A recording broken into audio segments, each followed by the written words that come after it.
안녕하세요. 언제나 열정적인 하필석입니다. 이번엔 철산중학교 2025년 3학년 1학기 중앙고사 문제를 한번 분석해 보도록 하겠습니다.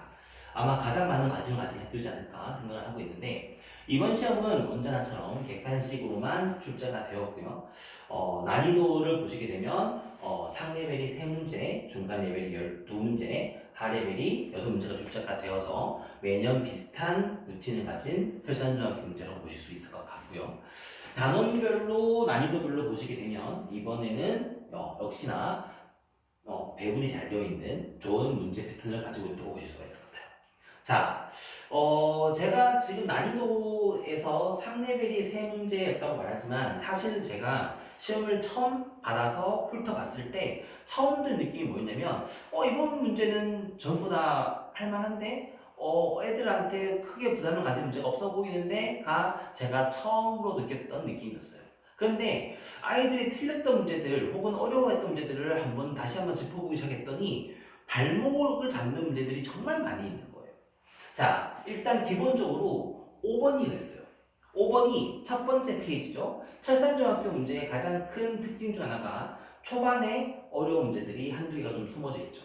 5번 문제가 단순하게 문제를 풀 수 있는 것처럼 보였는데 조건이 조금 까다롭기 시작을 하고 아이들이 가장 많이 틀리는 개수를 헤아리는 문제이기 때문에 여기서는 실수가 많이 있을 수도 있고 풀 때마다 답이 달라질 수도 있기 때문에 아이들이 당황할 수도 있었던 문제였다. 그리고 두 번째로는 객관식 14번이 가장 어려웠는데 이게 기본적인 인수분해 문제잖아, 별로 안 어렵잖아 라고 할 수도 있었던 건데 막상 풀어보려고 하면은 경우가 많고 개수가 많아요. 그래서 아이들이 놓쳤을 것 같은 그런 시험지였어요. 다시 말하면 아이들이 시험을 마치고 집에 와서 다시 풀어보면 문제가 잘 풀릴 것 같은데 그 시험장에서는 이거를 맞추는 친구들이 많지 않은 것 같아요. 그렇기 때문에 이런 정도의 문제. 자, 제가 중학생 애들 고등학교 수업을 할 때 가장 많이 강조한 게 뭐냐면 중학교 수학과 고등학교 수학의 가장 결정적인 차이는 고등학교 수학은 첫 번째는 이거야, 두 번째는 이거야, 세 번째는 이거야 라는 문제 하나를 여러 가지 경우로 쪼개어서 문제를 풀어주는 경우들이 많아요. 중학교 문제는 그런 문제들이 별로 적은 반면에 그렇기 때문에 이거는 고등학교스러운 문제의 스타일이 나왔다 라고 저는 봐요. 그래서 사실 저희 학원은 중학교 3학년 아이들 내신 대비를 할 때는 고등학교 1학년 과정과 중학교 3학년 과정을 연결시켜서 공부를 많이 시킵니다.